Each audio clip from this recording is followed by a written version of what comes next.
Out of the darkness came light, or so many creation myths begin.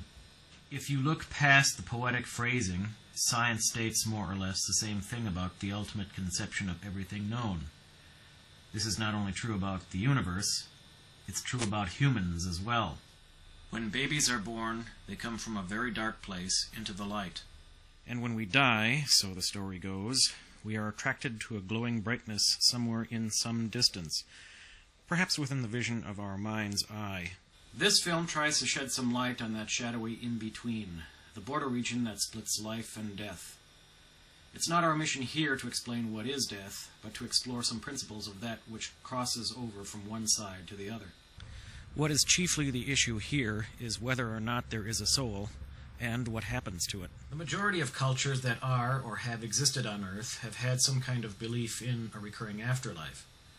Perhaps every culture believes in an afterlife of some form, but some place their value in a world beyond this one, where the soul migrates to upon death, never to return. Many other cultures believe in a return of the soul to physical form in this world. Rebirth may take place inside another human body, or it may even take place inside an animal or plant. We call this reincarnation, and if we have experienced it, we call our previous incarnations past lives. How real a phenomenon is it? Can it be proven?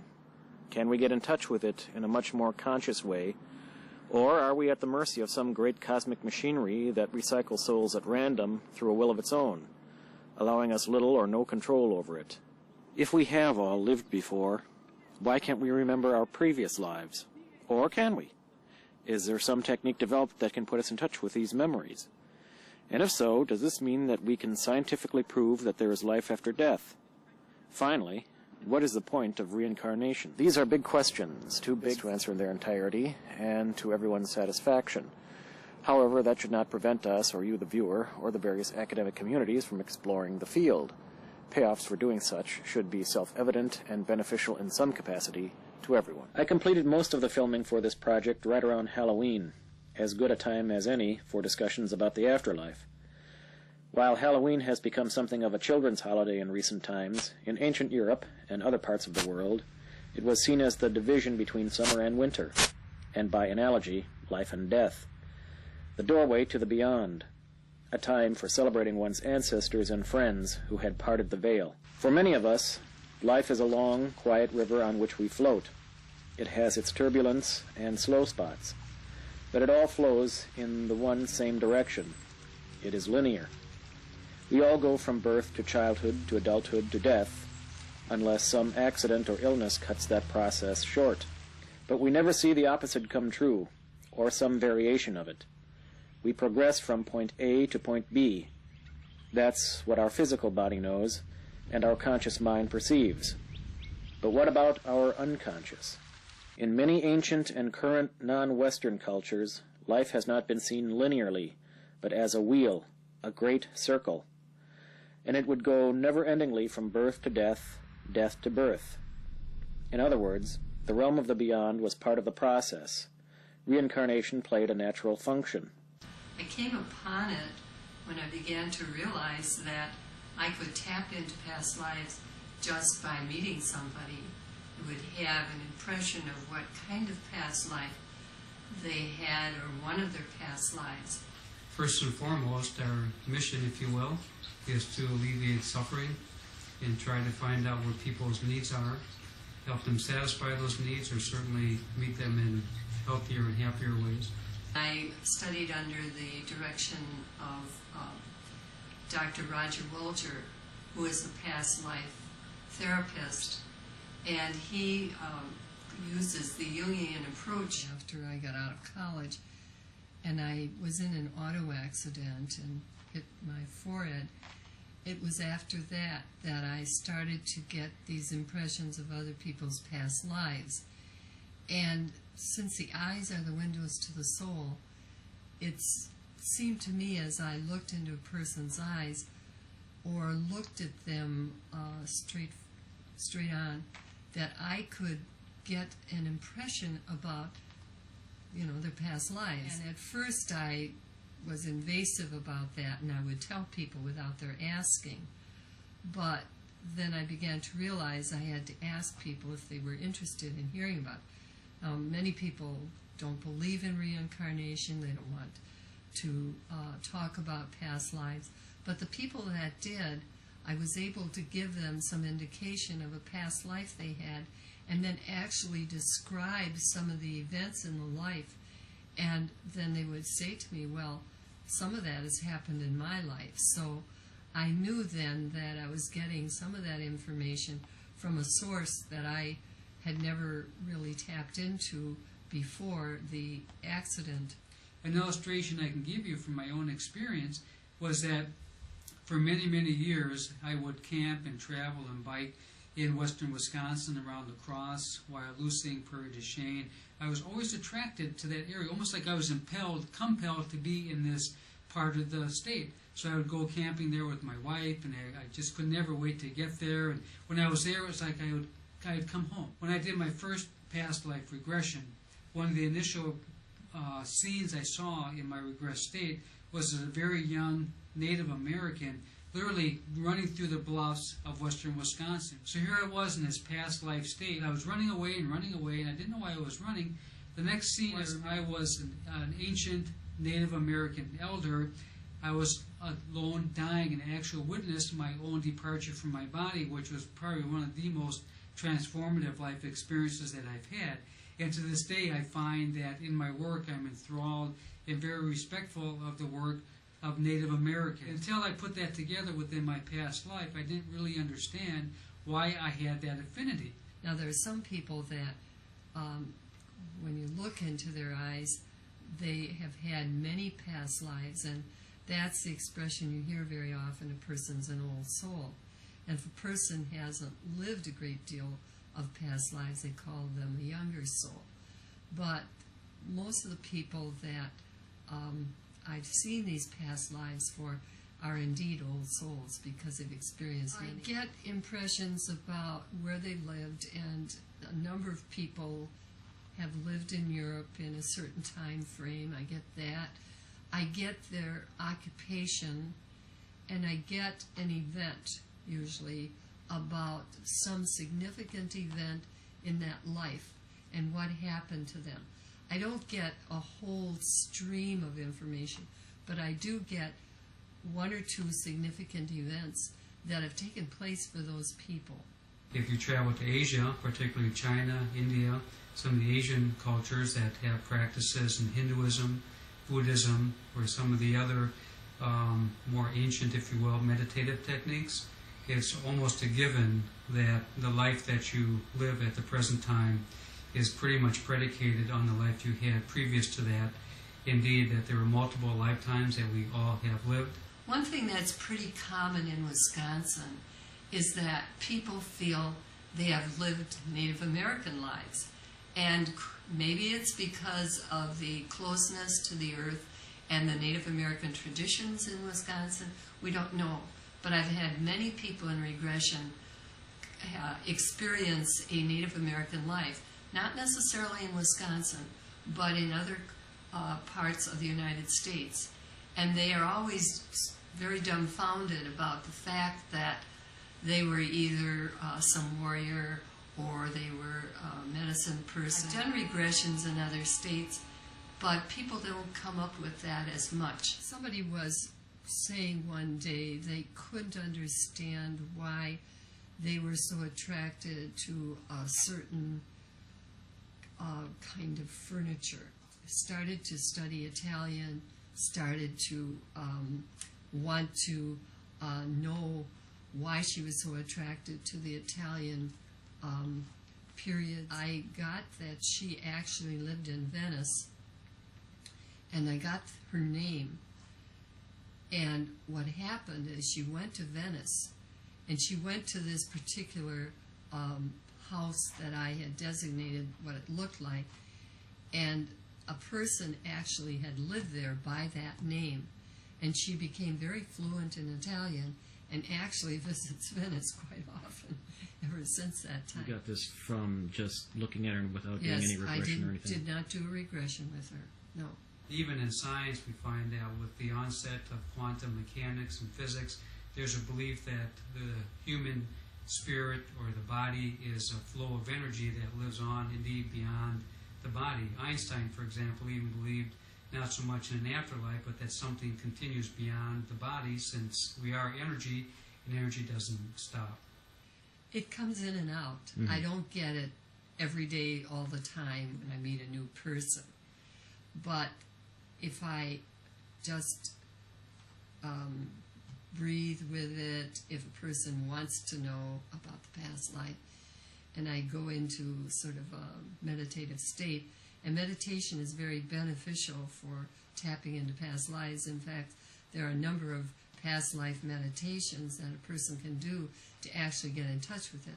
That's why when you ask me about what books and whether people should do that, that would be a way of approaching it, is doing a meditation about a past life. I find that it's pretty much constant for me. I don't have much trouble with that, and maybe that's why so many people who come to me get Native American past life. We draw to us what seems to be something that we're drawn to. It's like a mirror for us. Sometimes a small group of individuals, or pod for lack of a better term, will allegedly reincarnate at the same time and place and recall each other at sight, immediately sharing mutual memories. I came across one such pod while researching this film and asked them to share their memories on camera. At the last minute, they turned me down, claiming worries about loss of jobs and reputations. I also asked a number of people who had near-death experiences to share what they had witnessed. This even includes a group that counsels those who have been near death. In all cases, I was told that they did not like to be criticized and were afraid of public ridicule. This brings up another aspect of the field: media fright. Reincarnation and near-death experience are not culturally recognized beliefs here and are held suspect. A social stigma can attach itself to anyone who admits such things. It may be all right in private to tell those closest to you, but on camera and in public, it becomes another matter. Because we are a culture ingrained with the belief of everything we cannot see, hear, or touch with our normal senses and have verified by others, enters the realm of the superstitious, the world of the tricksters, and the gullible. My own response to all this "don't point the camera at me" stuff, and it is my own opinion, is that lack of communication, and therefore lack of exchange of ideas, and therefore lack of education, produces nothing. Luckily, I did find two people who were willing to talk about their experiences, together and apart, without any initial coaxing from a regression. What's your connection to this person over here? Because I want to get her on here. Actually, I remember Simone here. I don't remember her name, but I remember her as one of the people, the person that I was. We used to kind of, even though we didn't have a whole lot of money, we would adopt certain people we thought were interesting. And I don't know how Simone was found, but I do remember a gypsy dancer of some sort, kind of wild character. And with her was an old woman with a dog, and she would tell fortunes by talking to her dog. So that's how I remember Simone. She doesn't look the type. I don't know. Similar hair now. But I thought I knew you when I was a prostitute. That could have been the same. Oh, okay. Think about it. Was the dog a prostitute too? Or? I don't know. But she was there for a short time with us, and more only as amusement, and she got what she could out of it, and I know I would take advantage of a situation like that. Oh yeah. Oh yeah. Quite. We didn't see it that way, of course. Okay, I was the old woman or the... You had an old woman with you. Okay. There were several other people with you too, but they were all different. Just a plethora of different colorful types. Did this old woman like collect us or what? I'm not sure. I think she was the one. Yeah, I think she was the one that brought you. She kind of like pimped us for entertainment. Yes. And this was out in the country too. It wasn't like in any city area, and it was quite amusing. And I think you thought you were being very sophisticated with us, but we were behind your back, we were going, "Oh my God, can you believe what she's wearing?" That sort of thing. I have that going on in this life about my clothes. Yeah.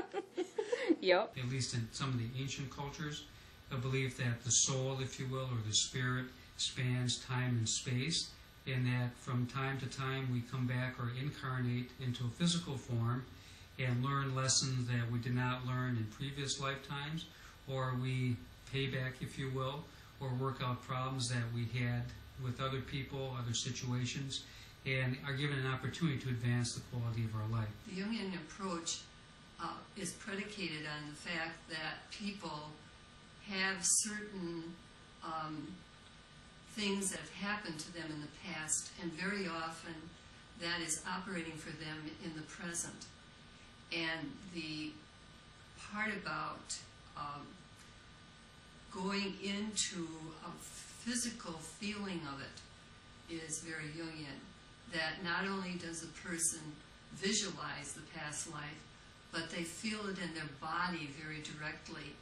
And Dr. Wolter has these people actually go through the feeling and emotions, and they're often, many of the emotions are very intense. A person may have some feeling in the chest, a lot of chest pain, heaviness in the chest.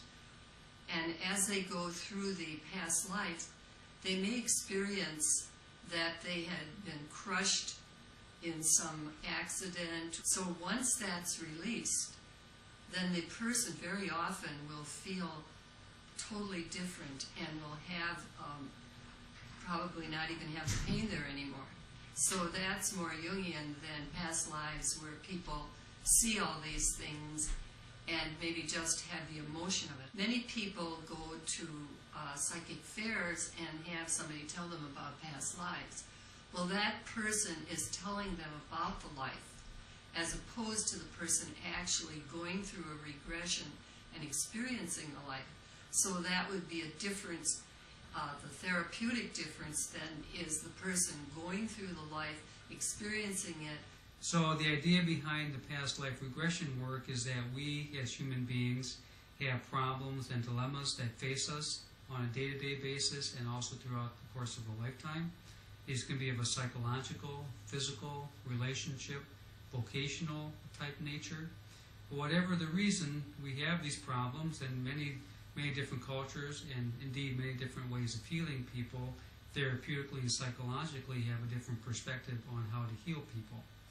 Within the framework of a past life regression, the idea is that the problems that we're having not only have their history in a previous life that we have lived, but also there's a potential to heal the problems that we had and improve the quality of our lives by taking a look at finding out who we were before, what our beliefs were, what work we did, what work was finished, what work was not finished, and then use that information in a way that, again, can improve the quality of our lives.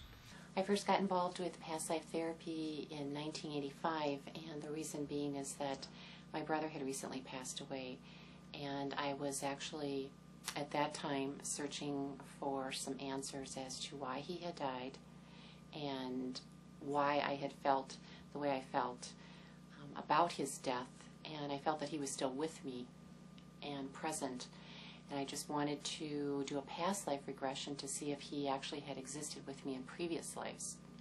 So I was very fortunate in that I went back to a past life where I actually had shared with my brother at that time.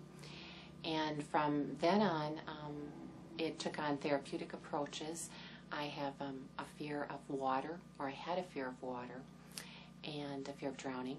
And so one of the approaches was to go back into a past life and see if there were any reasons why that occurred, and there were. I found a life where I had actually drowned, and that helped me quite a bit.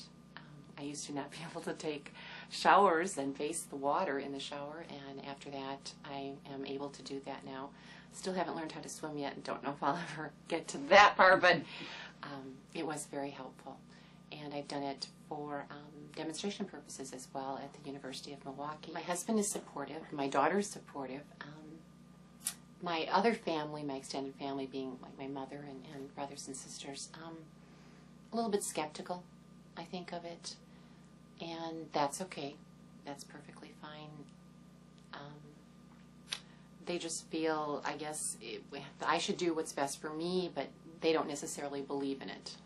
So they're not like telling me not to do it, but they're also not probably encouraging me to do it either. So it's a decision I came to really on my own. So some of the initial work with past life regression has its basis in a school of psychology that we would generally refer to as transpersonal psychology. Transpersonal psychology has its roots in the humanistic psychological movement of the 60s and the early 70s. Carl Jung was perhaps an indirect proponent, although not directly, of past life work. His contribution to the field of past life work in transpersonal psychology is well known. He believed that, as many of us do, that we not only have a personal consciousness or a personal unconsciousness, but we also have a collective consciousness and a collective unconsciousness. Other thinkers, such as Roberto Saglioli, an Italian psychiatrist, had the idea of a superconsciousness. In other words, a place where what we call a higher self or a source of higher wisdom exists within us that tries to speak to us in a number of different ways during the course of our lifetime. Carl Jung is perhaps most famous for activating the concept of archetypes, the collective unconsciousness, dream work, in which metaphors, symbols would come to us during our dreams or even during our day-to-day life, but most often within our dreams, that would invite us to go forward in our lives in a way that could be most useful to us. Even cognitive behavioral psychology would fit in the sense that one of the goals is to help people change the way they think and they feel about their lives and take a look at what's happened to them historically, also take a look at what's happening currently, and enter into a form of treatment, if you will, or therapy that can improve the quality of their lives. The resonance method has to do with certain things that a person may remember about their past.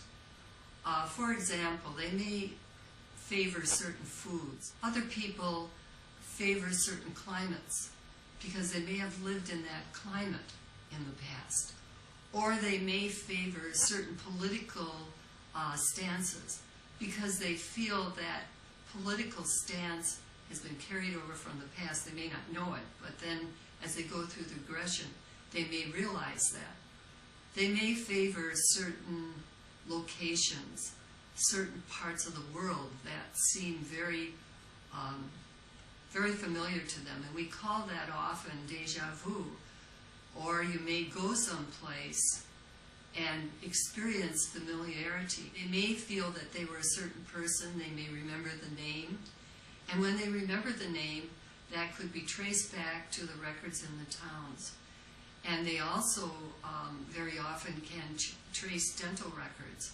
Or they may have certain homes that were owned by people and they have the deeds to the home. So there are many ways of tracing back to find out if this actually happened. That's what people usually say after regression. They'll say, oh, I just made this up. But there are ways of tracing that to see that it actually could be authentic.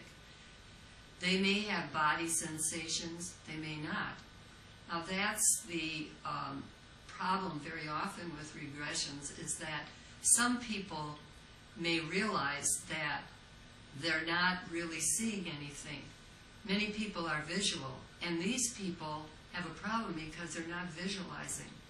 But the other aspects of it, for example, the feelings, or just a color they may see, or they may have a certain body reaction as they go through these past lives, those are just as authentic as seeing an actual scene and knowing what people were wearing, how they were dressed, and where they were.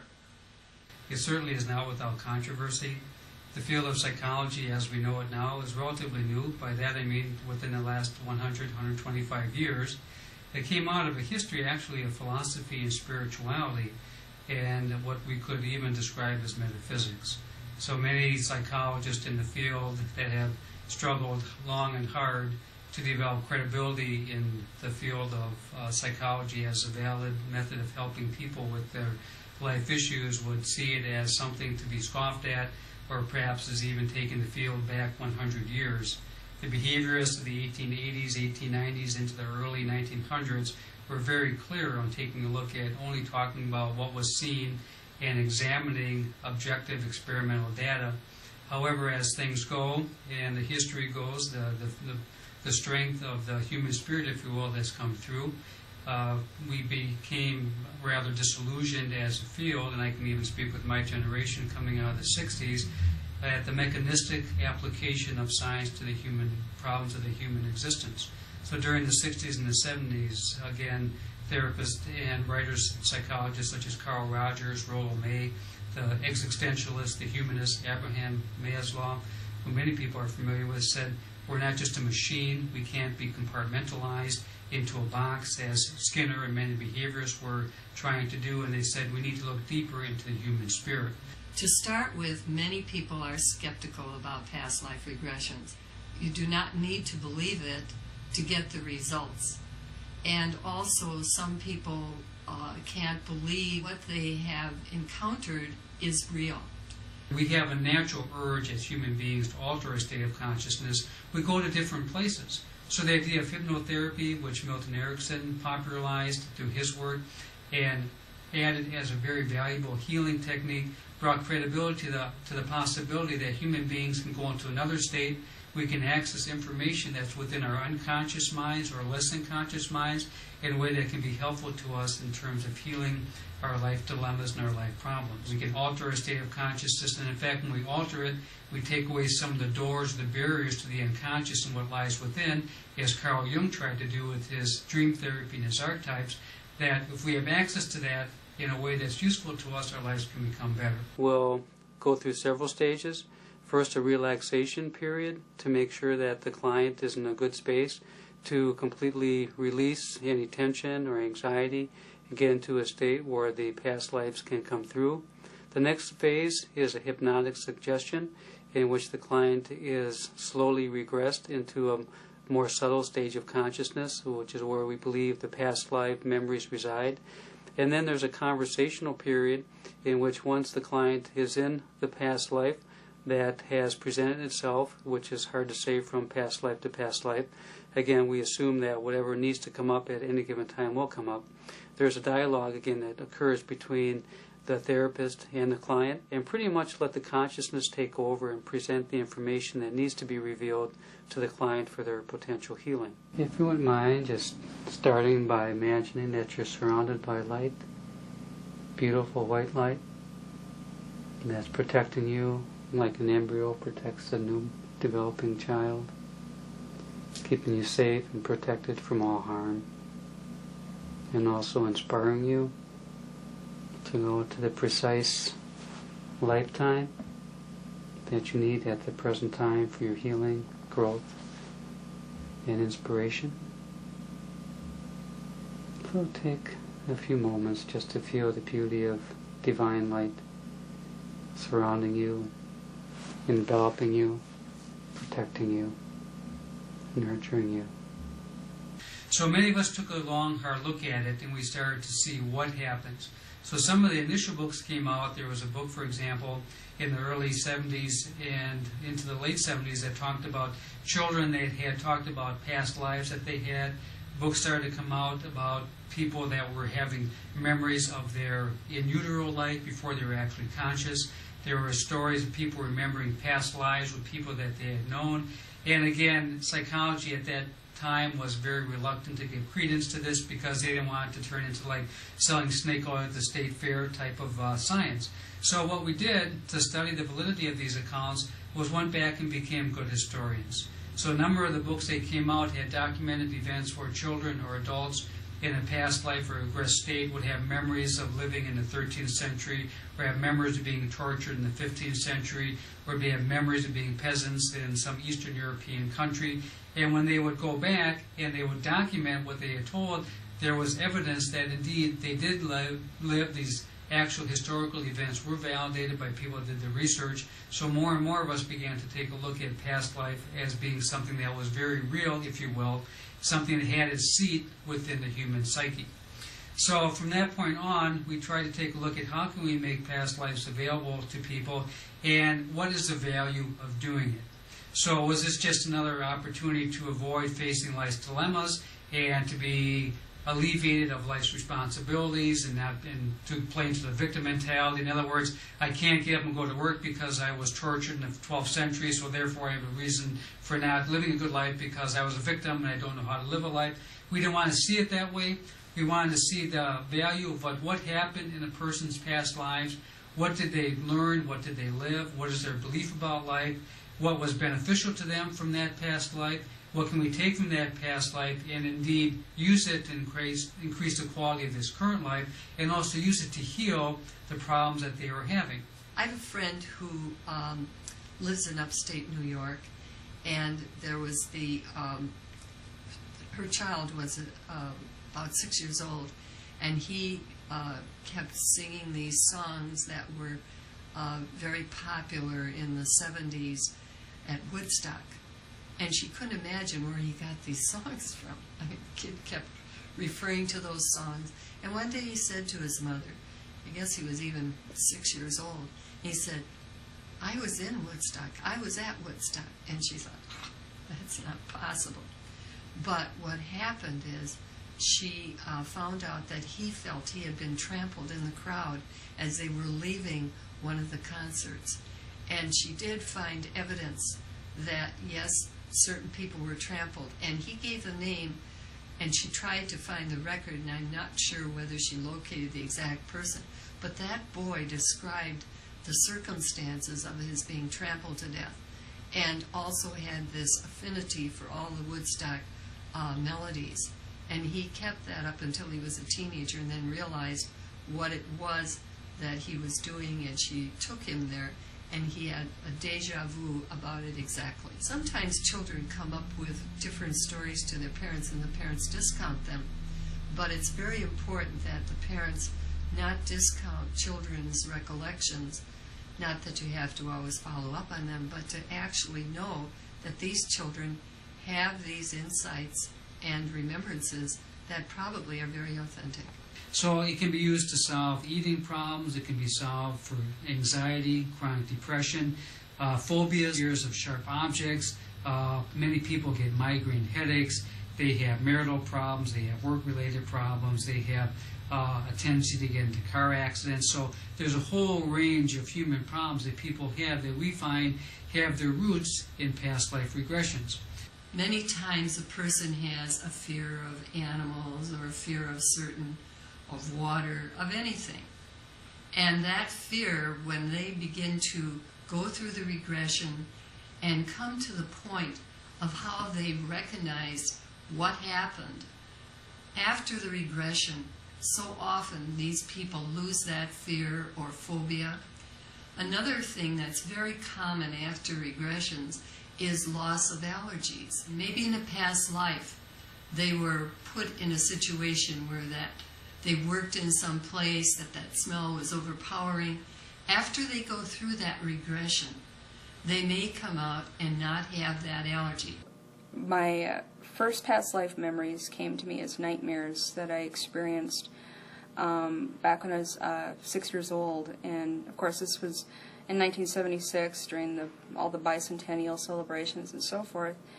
And I think what brought them on was seeing people dressed up in the 18th century garb and so forth. I remember very clearly still what seemed to be like your typical chasing nightmares, where I'm being chased and hunted down, hiding, being with other people. One other woman in particular, we were both what seemed to be locked together in what seemed to be a basement with a dirt floor, with one little tiny window up in the left corner. And from this window we could hear outside, and there was no heat. It was rather dank, and then being led out of there by these people whom I've never seen before. As a kid, I had no idea who these people were and why they hated me. And they were shabbily dressed. They weren't very neat. And I remember being taken somewhere to what appeared to be like some sort of courtroom, but it seemed more like a barn. There was hay on the floor, and I was missing one shoe. And it was at that point in the dreams that I realized that I wasn't 6-year-old Valentina. I was someone else, dreaming I was someone else. That I didn't understand what I was being accused of. And they were speaking to me in a different language. I get rather nervous talking about it even now because things happen so fast. I was led away. One of the soldiers or men who was forcing me to move forward, and I wasn't walking fast enough, and something hit me in my left shoulder, and my left shoulder, even in this life, I have problems with, right into the collar, and I didn't realize that I was actually being stabbed, and that's when everything turned into chaos. And as a child, having this dream, not knowing really what was going on, I remember my mother telling me that she would wake up in the middle of the night to hear me screaming, and I was actually sleepwalking and walking through the house, clawing at the walls, my eyes wide open as if I was awake, and she had a hard time bringing me out of it. And these series of nightmares were getting worse and worse and worse, and to the point where I refused to go to sleep at night. My mother really didn't know what to do. She was terrified. She thought maybe I was having seizures of some sort, that maybe I was possibly schizophrenic. So she took me to counselors, doctors. I was prescribed sleeping pills and other sleep remedies, and nothing seemed to really be working. But my mother was a very Christian woman, and she did what only a good Christian mother would do, and that was she just held me and told me, in the name of Jesus, get out of her. And she said this over and over again to finally I would settle down and go to sleep. She took me back to doctors, and nothing unusual happened for a good long while. Until about, I would say, when I was about 13 years old. And the age of 13 for me was kind of an awakening point in my life. I was exploring with spiritually, with magic and so forth, dabbling here and there. And mainly out of rebellion, because I was brought up in such a strict Christian household, and even the concept of just past life experience, past life memories, was just totally foreign to me. I was told that you only die once, there's a time for everything. You're born, you die, you grow old, whatever. When I got into college, that I began to re-experience many of these, the past life. I went to the University of Stevens Point, Wisconsin, in 1990.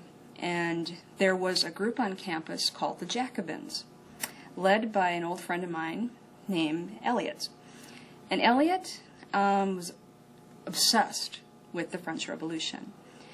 And I actually had a crush on him, too, so I had a lot to do with it until I started having nightmares about him. And I remembered him as this man who seemed to have dressed himself up as clergy, but it was all in black, with just various different emblems and so forth. I met two individuals then who remembered me from that time period, and they informed me of who I could have possibly been. And so we kind of made a pilgrimage to an area person who was exploring past lives, and she was just starting to do past life regressions. And relatively inexperienced person, but I didn't know that at the time. So they put me under, we decided to record, and what ended up happening was, I recovered more and more memories. I recall being a name mentioned that was, I was called over and over again, and it seemed more like a nickname than an actual name, but since people called me this name so often I couldn't really ignore it. I was called Belle.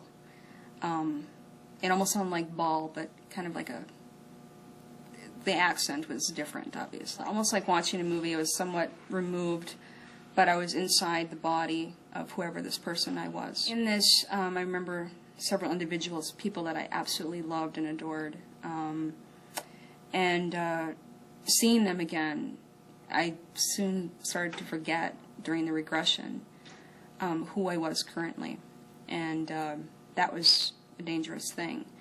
Unbeknownst to me, while I was under, they were having a hard time bringing me back, and it was almost as if part of me really did not want to come back. I remember from that regression is my servants that I had. I was part of the aristocracy of that time period.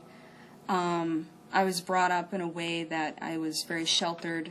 I was female, and there were certain expectations made upon me. People suffer from a common disorder known as obsessive-compulsive disorder. It can be hand washing, it can be checking doors. And many people, for example, will leave their house to go on vacation only to be plagued by a fear that they forgot to turn the coffee pot off or the stove is still on, and the fire department is rushing to their house to put out a blaze because they forgot to turn their stove off. Many people do these kinds of things. People that suffer from obsessive-compulsive disorder, for example, are controlled and confined by that. It's a fear that they can't let go of, that it truly cripples themselves in terms of what they can do, how they get up and go to work. They have very elaborate rituals that prevent them from functioning. So when it gets to the point where it interferes with the quality of life, it's seen obviously as a significant psychological problem. Currently, we'll take a look at things in terms of brain chemistry and brain psychology, and certainly neurochemistry has added a lot in terms of having us understand why are people plagued with things like obsessive-compulsive disorder, depression, or anxiety. So we certainly take a look at that. We want to take a look at the integrated ways of helping people. Past life regression would offer a different angle on healing. It would take a look at it at a deeper perspective. So, for example, Wolter would take a look at the people that he worked with, and he would tell stories of people that had fear of flying, only to find that when they regressed into a past life state, that they were involved in a plane accident.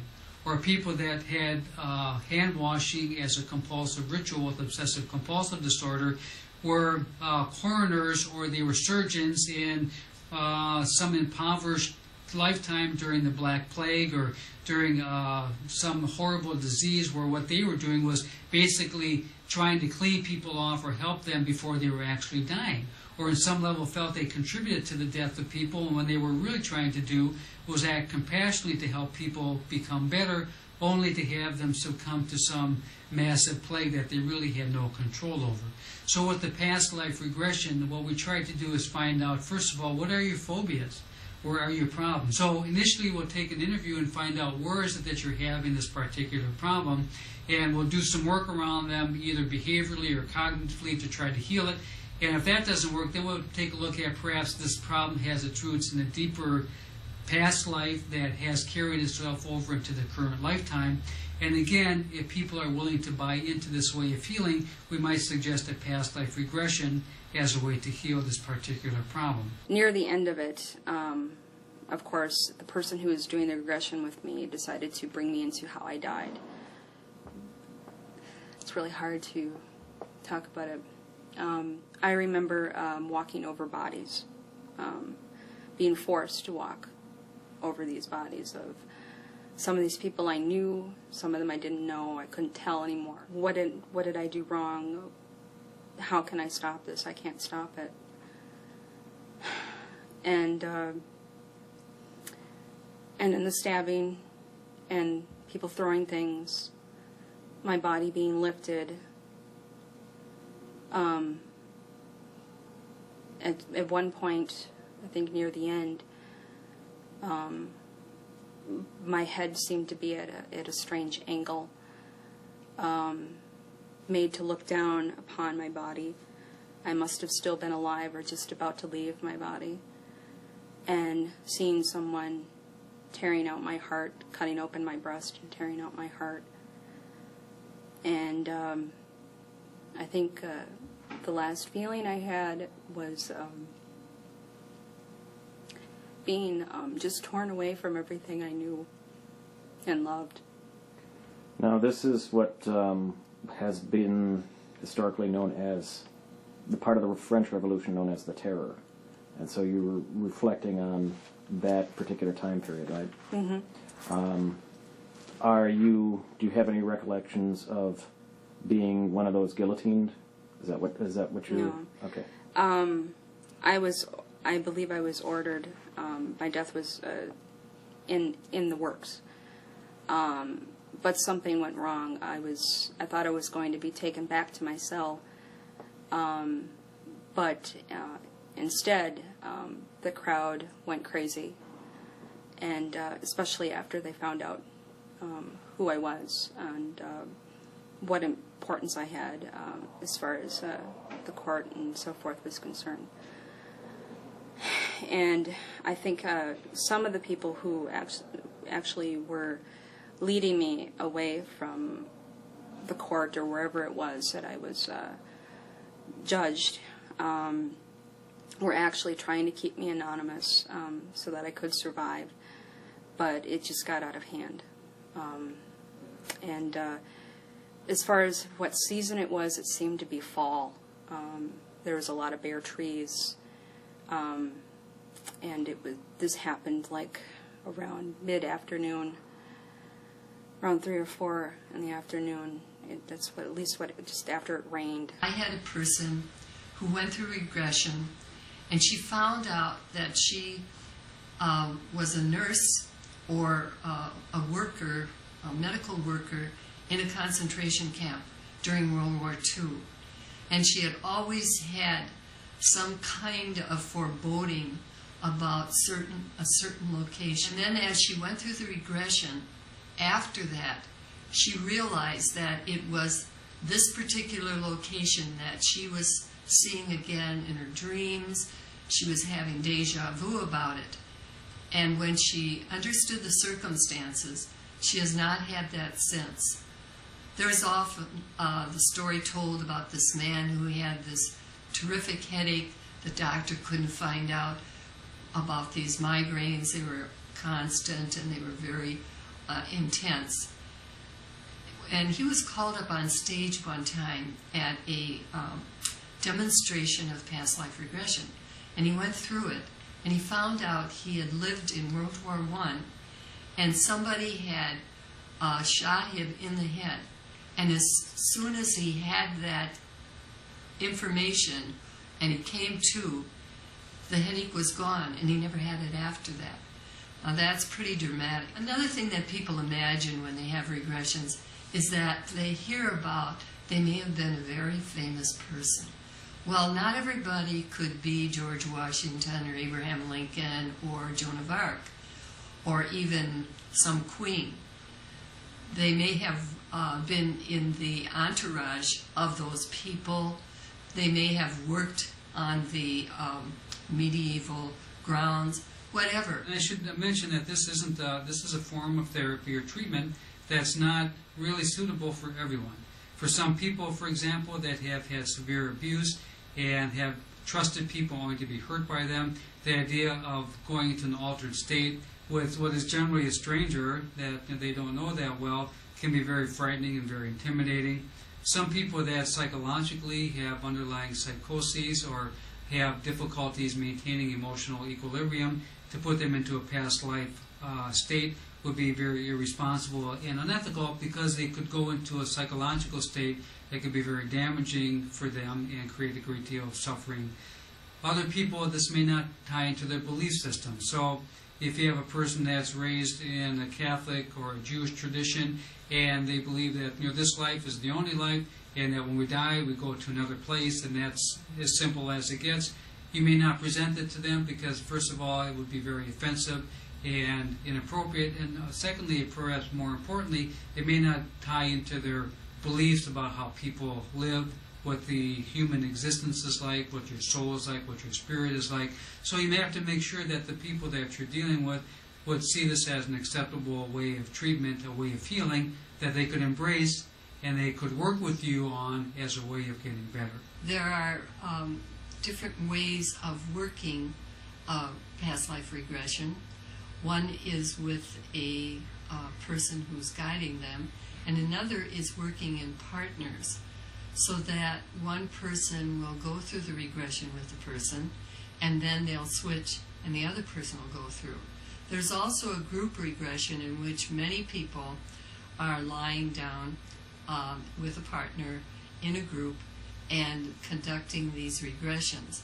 And the leader of the group will lead the people through the regressions, or they would not have a partner, they would all be lying down. Richard Wolger, in his technique, one of the techniques he will use to get people to thinking about where they might have been, he would say, for example, think of 3 places in the world that you would love to live, And also think of 3 places in the world that you would never want to live. The 3 places that you identify that you like to live are most likely places on the planet you lived before within his worldview that have been healthy, positive, and happy lifetimes. The 3 places in the world you would never want to go to are most likely places that you've had very unhappy lifetimes where you've experienced a great deal of suffering. Another technique that he uses is to have you simply sit down and think about what you think about. So what kinds of thoughts run through your mind? So for example, if you're the kind of person that you say, I don't have enough time, I don't have enough time, or I don't have enough, I don't have enough, I don't have enough, or I'm always so tired, I'm always so tired, or I'm just so fed up, I'm so fed up, I'm so fed up. So you would scan your stream of consciousness to think about what you think about. What words or thoughts are on your consciousness. And in his technique, what he would do is have people start, or one of his techniques is just think about what you think about. So if you are a person that's feeling rushed, like I don't have enough time, I don't have enough time, I don't have enough time, a technique that you could start with to induce a past life would be to simply have a person close their eyes and think, I don't have enough time, I don't have enough time, I don't have enough time, and use it almost as a mantra or repetitive statement. And what happens with repeating the phrase, I don't have enough time, or I don't have enough money, or I don't have enough, I don't have enough, I don't have enough, will gradually take you back into a past life. So what could happen would be that if your mantra or the terms or the phrases you're using, I don't have enough time, it could take you back into 15th century England where you're trying to get away from a band of robbers that want to grab and steal your money and kill you, so you know you want to get away, so you don't have enough time to get away, because if you don't get away, you'll probably be killed. Or if you have the mantra, I don't have enough, I don't have enough, you might find yourself in 9th century Asia starving to death with nothing but a bag of bones, and there's not enough food, not enough water, not enough to sustain your life, and know that you're close to death.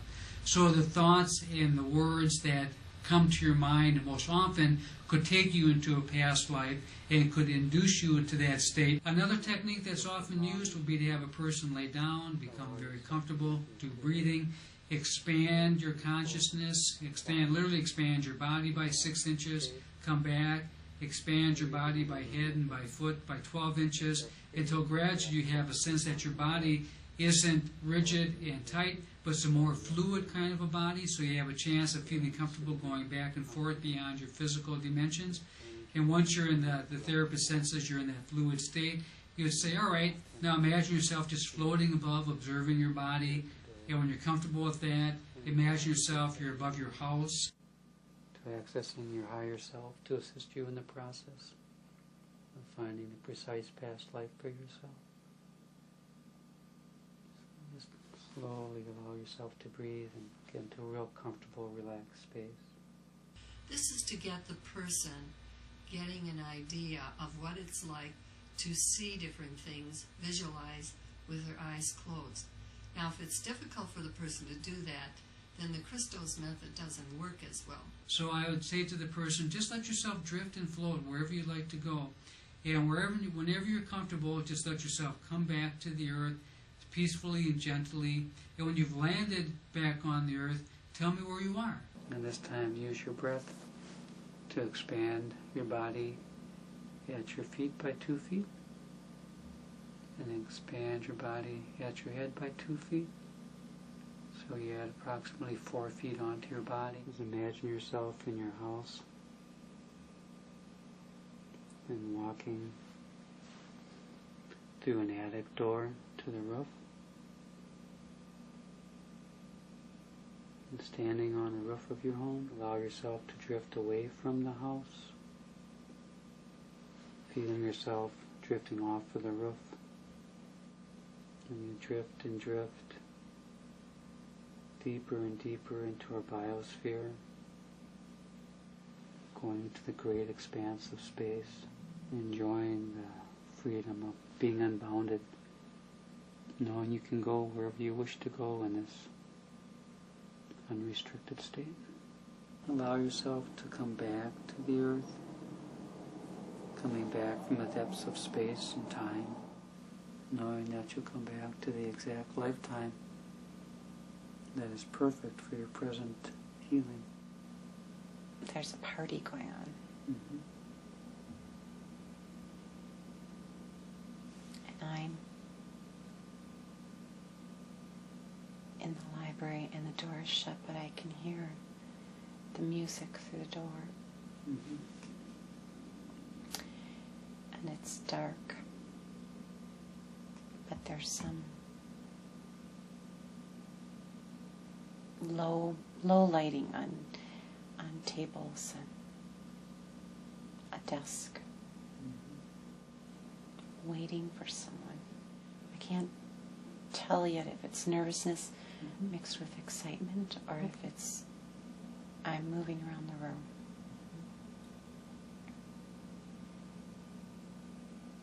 I'm biting my nails.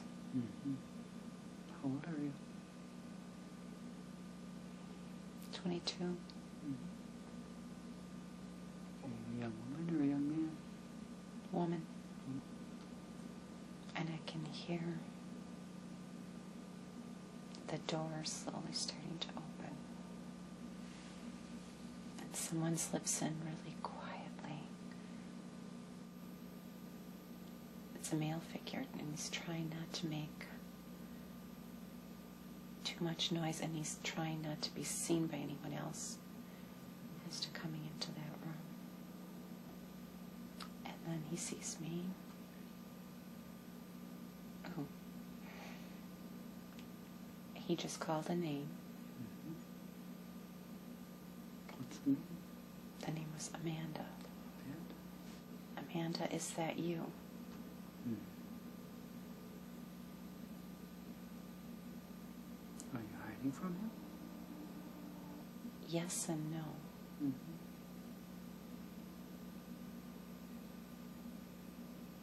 But I gestured to him that it's me. Mm. And then he comes over and he puts his arms around me. Mm-hmm. Only I'm not really sure he should be doing that. Mm-hmm. Feel uncomfortable with it? Again, it's that yes and no kind of thing. You're ambivalent. I sort of push him away, but not...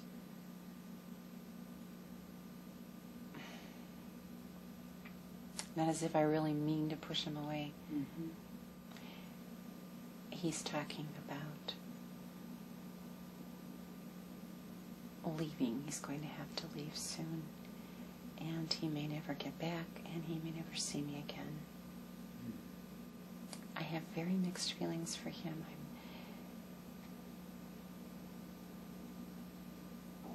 I know that I'm sad about the fact that I might not ever see him again. But there's... Oh. I know what it is now. Mm. He's engaged to someone else. Mm. He says he loves me. You're not so sure. I'm not so sure. After getting out of the regression, I had to do research and find out who exactly I was, because I felt that the spirit of, obviously a part of my soul was needing repair. I don't really felt that they were formally trained or had any psychological or counselor experience.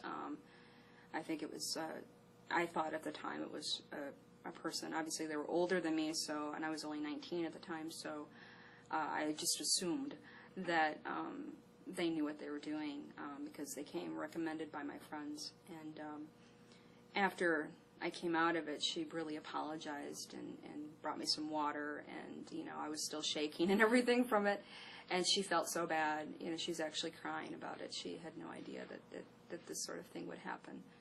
And at the time, my friends were going to record it, and we had a little boom box that we were going to audio record it, so that way any phrases that I would say or yell out that they would write down or record, and for some reason the recording stopped, and we never got a chance to do that. But from what I recalled and what they recalled from what I was saying, we went and did the research. And this was like poring over a lot of books, and I picked the books that didn't have pictures because the pictures were just absolutely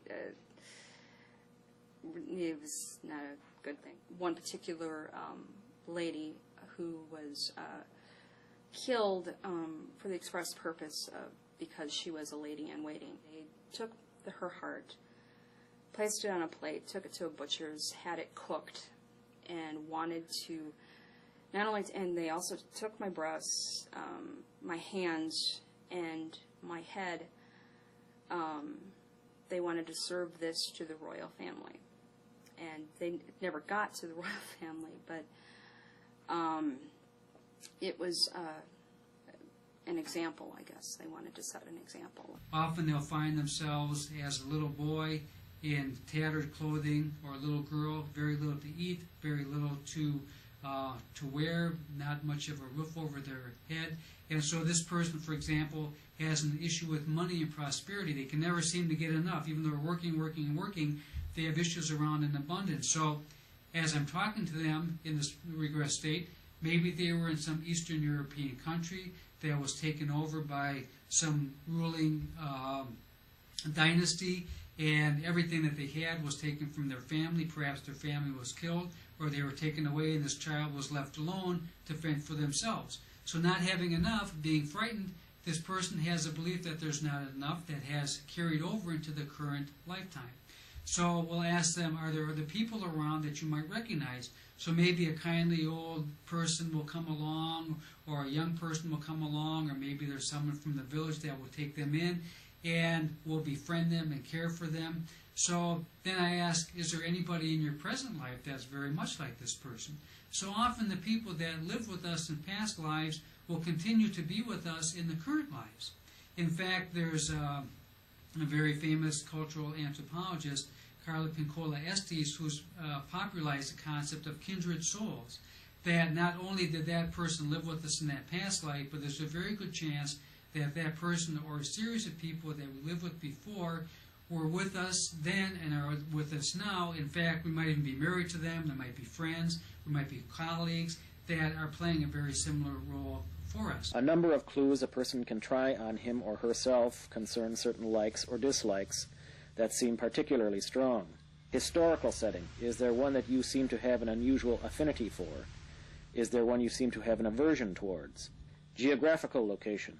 Is there some spot on the earth you seem drawn towards? Artifacts. Do certain artworks, books, music, or even jewelry or furniture, even certain types of clothing, fascinate you? Skills. What types of skills come easily to you? What sort of career do you have now? Is it the career you want? What would you rather be doing and why? Do you feel you've done that before? What about hobbies? What comes so easily to you that you scarcely consider it an ability? Childhood. What sort of games attracted you as a child? Did you play dress-up? What kinds of things did you routinely dress up as? Did you ever have memories of a different existence, or see things others couldn't? Patterns. Do you find the exact same situations reoccur in your current lifestyle? Do you find you play the same role over and over again in certain relationships? Do certain situations pop up time after time in your daily life, whether it's at home or on the job or out in public? Physical sensations. Do you have any phobias for which there is no rational cause? Do you have an unexplained weight problem or eating disorder? Do you have an illness or pain for which there is no valid explanation? Do certain smells or sensations conjure up other times and places? Dreams. Do you have any recurring dreams, and if so, are they of a particular time period? Déjà vu. Have you ever had it? Does it recur? What brings it on? People. Have you ever met somebody for the first time and feel like you've known them all your life? Causes and backgrounds. Do you feel any affinity for one particular race, religion, or ethnic background? Is it the same one you belong to now or a different one? Do you feel more in touch with one gender than another? Is it the same one you are now? Do you feel a strong calling toward a particular philosophy or political association?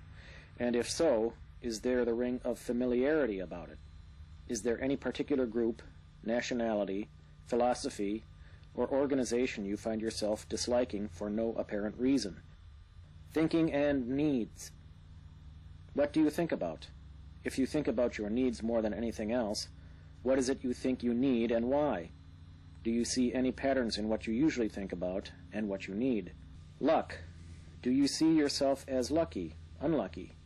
Have you ever had any life-changing lucky breaks, good or bad?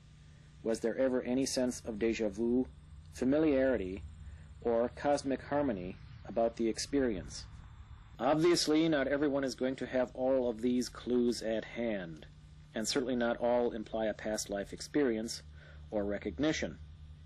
The one thing they all have in common is being apart from ordinary experience. A familiar ring where there should be none, a memory or response that has no known cause in this life, or an otherworldliness about the sensation, vision, or experience that affects one at a gut level. That would seem to indicate that there is more than imagination at work. One person realized that they had talents they had not even explored. When they went through the regression, they discovered that they had a beautiful singing voice and also had artistic talent. And they had been drawn to their artistic talent, but they never really developed it. And it was after the past life regression they started to get in touch with their artistic talent. In Mozart, he was playing the piano at 3 years old. So there's somewhat of proof there, in his case, of reincarnation, because he had no background in it.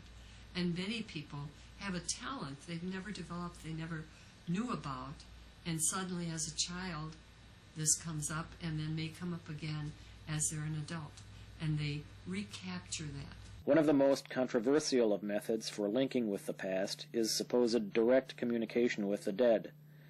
Mediumship in some form or other is as old as human beings themselves.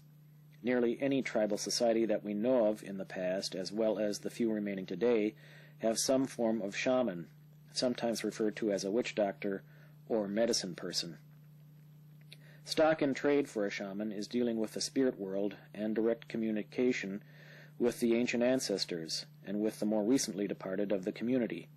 In a modern society, such shamans or mediums are much harder to find, being considered a superstition beneath even scientific investigation, except as a cultural phenomenon for anthropologists to explore.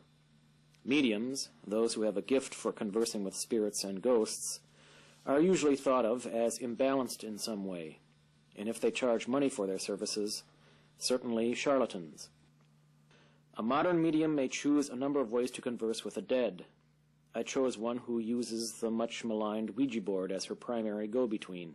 What a medium does is a medium is somebody who is what I would want to call an intermediary between a spiritual plane and the physical plane, sort of like a translator, as it were.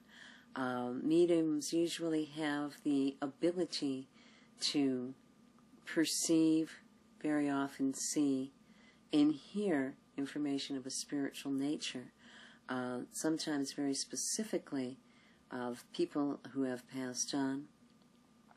Very often in this role of a medium, I am contacted by friends and or relatives of those who have passed on. Sometimes it's to gain a resolution in a matter, especially if a person died very abruptly, there was no time to say goodbye, or if there are questions regarding what happened at the time of death. This has happened with a couple of instances where people died under mysterious or violent circumstances. There have been a couple of cases where I have located the missing person even though they had passed on. It can be kind of a strange, I want to say, ability, as there have been a couple of times where the person who passed was of a different nationality and did not speak English. Their information came through in another language, and I am not at all fluent with other languages. Unlike what you see portrayed in a lot of the older movies, in a lot of the older movies they show the actual spirit kind of walking in and taking over the person's body when the seance is conducted. In my early days and early experiences with mediumship, this did happen. I myself did not like it. So while I will allow them to pass information through me, I will not let them take over my body and use it to talk through it. Well, with mediumship, people think that you're going to be able to bring through absolutely everything they want to know concerning the person who had passed on. This is not always possible to satisfy everybody's, I'd want to say, need, want, and desire to have everything fulfilled, but I have found the majority of the times the information that has come through concerning the person, their circumstances, whatever has been, fairly right on. It's not something that I would advocate for everyone. Along with this, very often we do hear stories about Ouija board, and Ouija board is a communication tool between this plane and the next. That's how I would want to portray it. There are movies such as Witchboard and other movies which portray Ouija board in a negative connotation. And though it is sold in toy stores, I would want to emphasize that I do not believe it is something that should be used as a toy. It should not be used frivolously. And I definitely do not think it is something that should be used by children or people that are not skilled in its use. The same with I would want to say any other object which has potential to be dangerous. For instance, if you don't know how to use a telephone, you may not get anything at all picking up a phone and attempting to communicate with another person. Same as with a computer, same as if you did not know how to drive a car. Therefore, I feel that the use of the Ouija board should be approached seriously and not in a frivolous manner. For instance, people should not use Ouija board when they're in an altered state of consciousness from alcohol or drugs. To my mind, what happens when one uses a Ouija board is you have to be very grounded, very centered. It is important to set up an atmosphere of protection around yourself, praying to your highest concept of God, and that it is firmly stated that only that which is positive will come through and that you are protected from all evil and negativity. Another rule that I have with Ouija board, and I always feel it's important to take into account from any information that should come through that source, is just because they're dead doesn't mean they're smart. You may not always contact a spiritual entity that is smart, just as we don't always talk to smart people on the earth plane. Not everyone on the other side is an ascended master. If, for instance, the board starts to swear, and act in ways that are stupid, if one gets a very bad vibration, one should stop using the board and put it away. One thing that you will notice when we do that is we have, what some people used to do is they would have a Bible open to the 23rd Psalm, "The Lord is my shepherd." And again, that was to help promote an atmosphere of psychic protection. We have a glass of water there, which is for receptivity between our plane and the spirits. We have incense there to promote a higher spiritual atmosphere, and again to facilitate communication, as well as a candle for spiritual truth and for spiritual illumination. Mary Ellen allowed me to sit in with her on one of her sessions, commonly referred to as a seance. Okay, usually when a person does a Ouija board session, if you have a number of people, you alternate it. It's like man, woman, or as near as you can get with that so that you've got a good mix of energy to go around. What we usually do is that we join hands, with the left hand being up and the right hand being down, so that the energies of the people that are doing the Ouija board are united in its purpose. I do not advocate doing Ouija board alone. I feel that if you do Ouija board alone, that is a very, very dangerous thing. You have no controls in case anything weird happens that can pop you out of it. So, no Ouijaing alone. It's just not a good thing.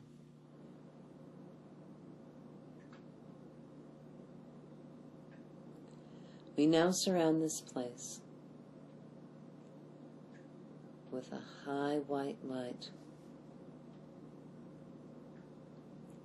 a light that burns away and purges any negativity, a light that unites us with our highest self, a light that unites us with our highest spirit,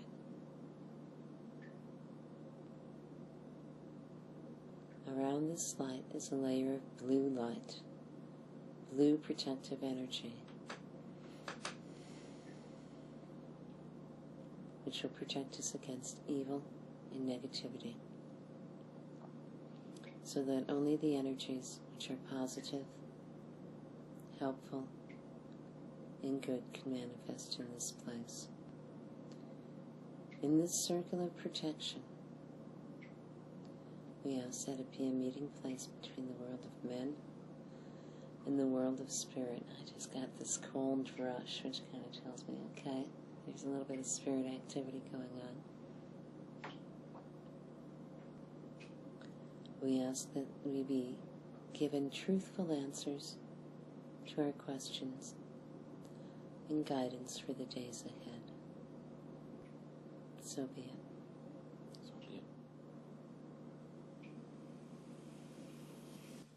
First, there was a brief greeting to Mary and myself for joining them that evening. Because Mary has worked extensively with these particular spirits before, they were fairly easy to contact. And they were of a very high order of ability, which allowed me to ask some rather weighty and extensive questions one does not usually engage with over a Ouija board. As she began, I too noticed a faint, chilly breeze come across the side she was sitting on. And there was this message: quitting questioning leads to stagnation. It should be noted that I could not read the information as it was being communicated. The pointer of the planchette, the little plastic slider that floats over the board, points at different letters depending on which side of it you are sitting. Even if I could read as quickly as Mary did, it would still come out as gobbledygook. So then, was she actually in touch with spirits from beyond? It did not feel to me as if we were arbitrarily moving the planchette around for kicks. It felt as if it wanted to go wherever it went of its own accord. Does that make the dead momentarily come to life? Or did the planchette move because it simply picked up nervous impulses off our hands? And what of the words, the information gathered? Is that genuine information from another realm? Or is Mary simply clever at inventing would-be profundities at a moment's notice? Question: how do we know that you, spirits of the board, are not a figment of the medium's, that is, Mary's, imagination? Answer: through the answers which are given.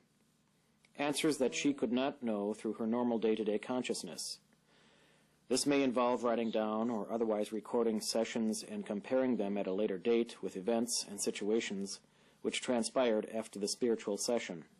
It should also be noted that we had 3 distinct spirits who came through, though they chose to respond as a single entity. A sort of spirit committee, if you will.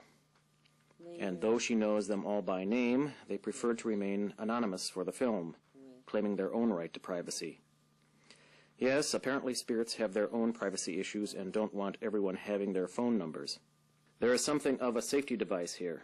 Certainly, if communicating with spirits were the cultural norm, every journalist and novelty seeker would be pestering the same spirits who made names for themselves in history to answer the same questions repeatedly.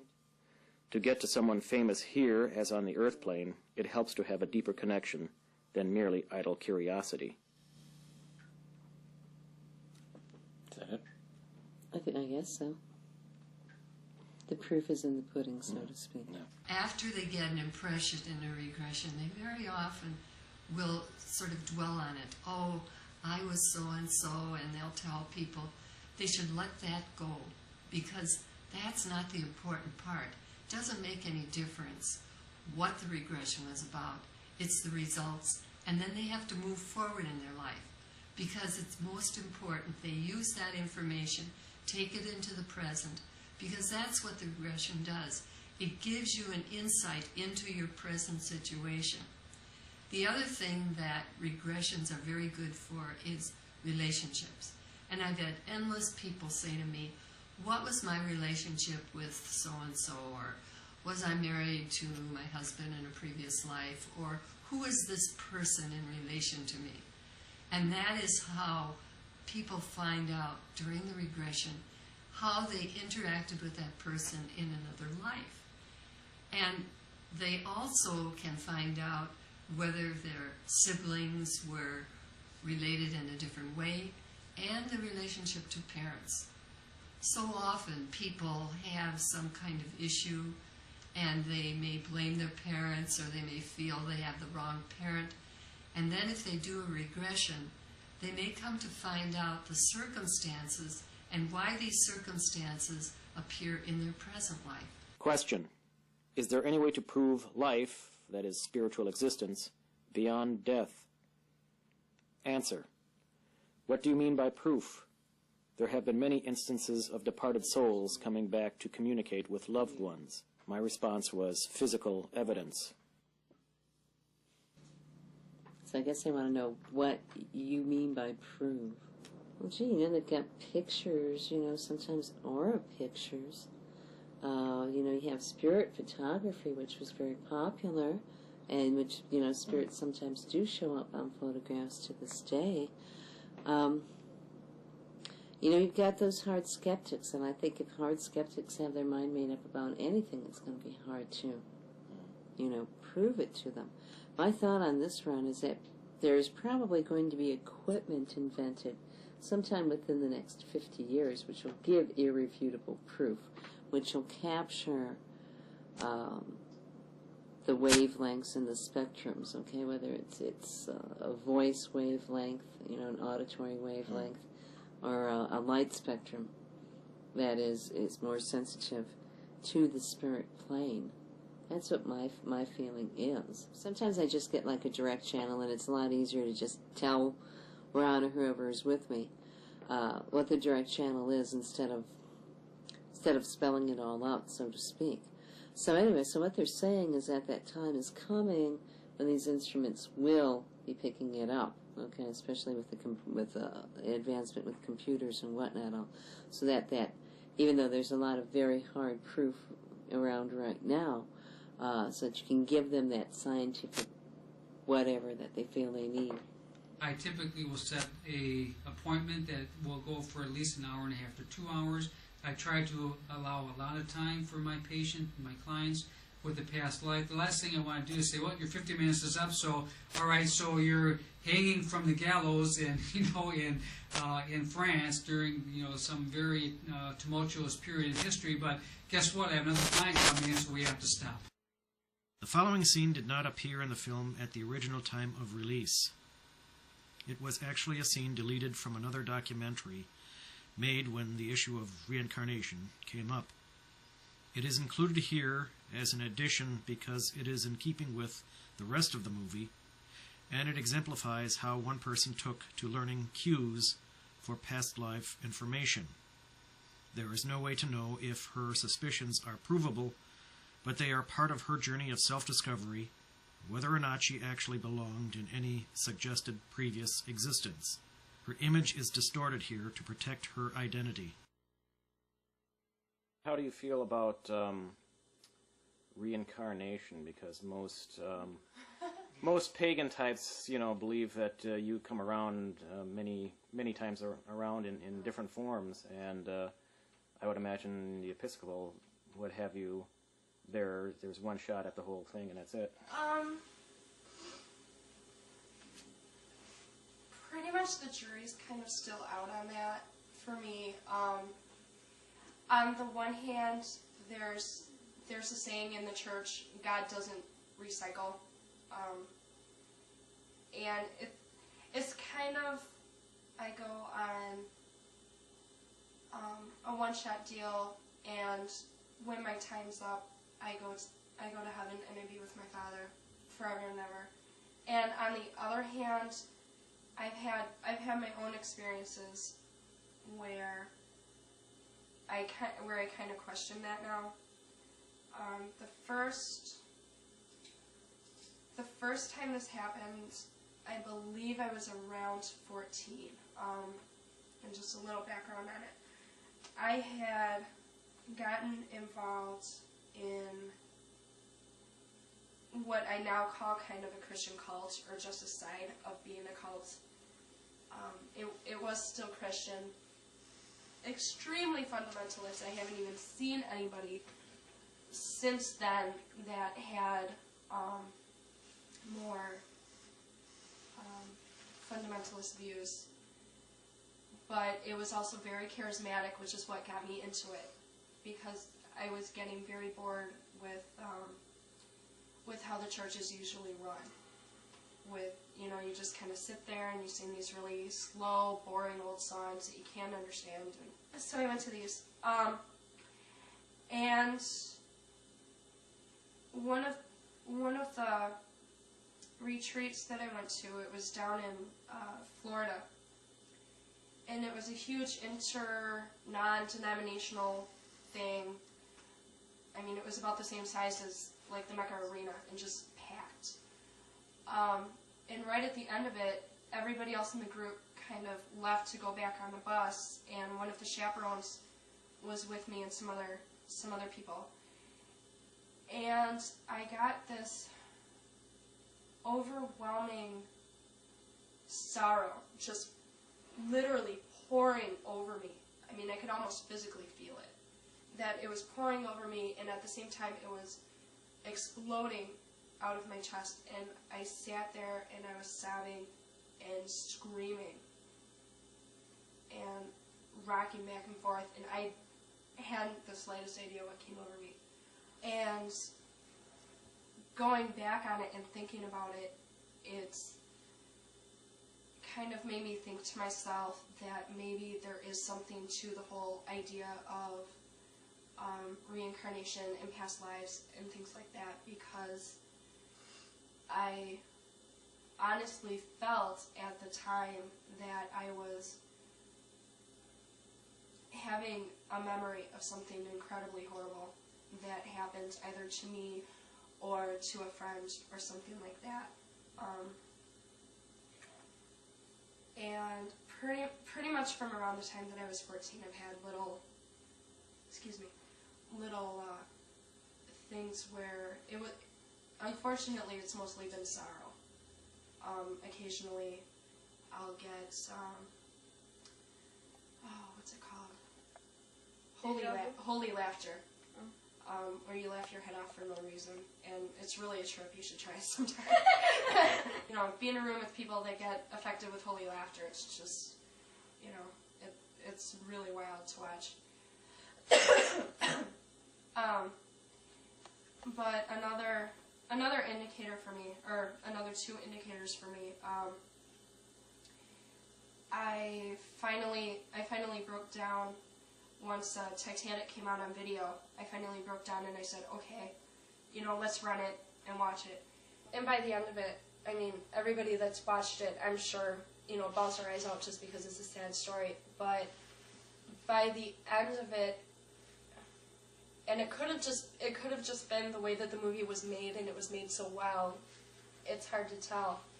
But I really started to feel that I was almost going through a photo album or something. It felt a lot more personal than what I've heard other people say when they talk about even seeing it on the big screen. So I kind of start wondering about that. And it might also have to do with the fact, or whether or not there is truth to past lives, and I was in a past life one of the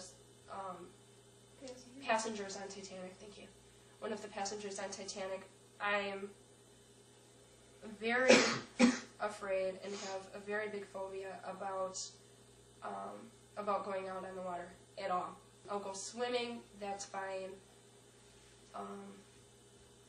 You know, I've even broken down in tears going on a small little canoe trip at a camp that I've been to since I was 8 years old, and I know it's perfectly fine.